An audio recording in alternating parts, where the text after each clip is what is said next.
Nasdem dan PKS dari awal ingin memasangkan Anies Khofifah sebagai capres-cawapres. Tertunda karena Demokrat masih menawarkan Agus Harimurti Yudhoyono atau AHY.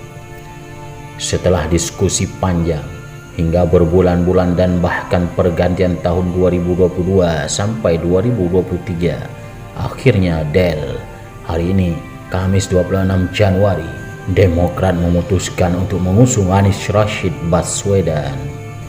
Bagi Demokrat, AHY bukan harga mati untuk menjadi cawapres Anies.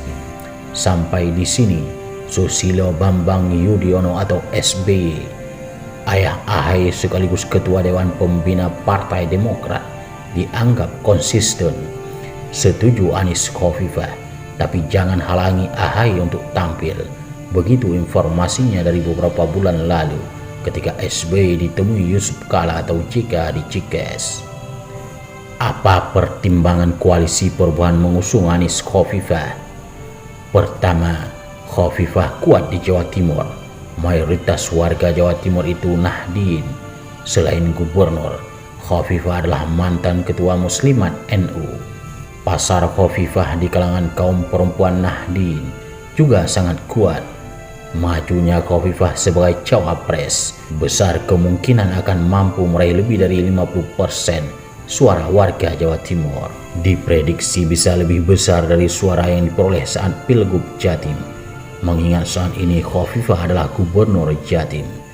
Sebagai gubernur, prestasi, hasil kerja dan jaringan Khofifah tentu makin besar.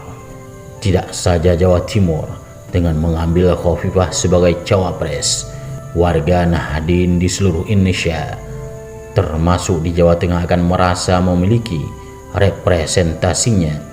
Ini juga sekaligus dapat mengurangi suara bakal calon dari PDIP, khususnya di Jawa Tengah.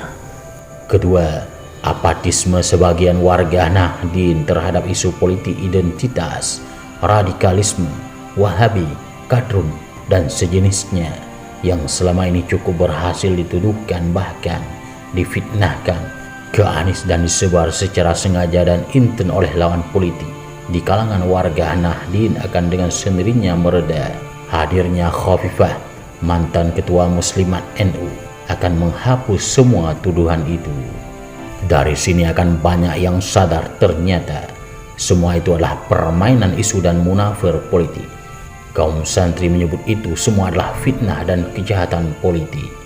Akan banyak santri dan akademisi lugu atau enggak paham politik yang akan tersadarkan. Ketiga, Jawa Timur merupakan penduduk terpadat kedua setelah Jawa Barat. Ada 30 juta pemilih di Jawa Timur. Anies kuat di Jawa Barat, tapi tidak di Jawa Timur. Dengan memasangkan Anies Khofifah, maka relatif mudah bagi koalisi perubahan memenangkan Jawa Timur dan Jawa Barat. Membaca data pemilu-pemilu sebelumnya, siapa yang menang di 2 dari 3 wilayah terbesar di Indonesia ini, yaitu Jabar 34 juta pemilih, Jawa Tengah 27 juta pemilih, dan Jatim 30 juta pemilih. Mereka akan menang dengan memasangkan Anies Khofifah. Pasangan ini diprediksi kuat akan memenangkan kontestasi Pilpres 2024 mendatang.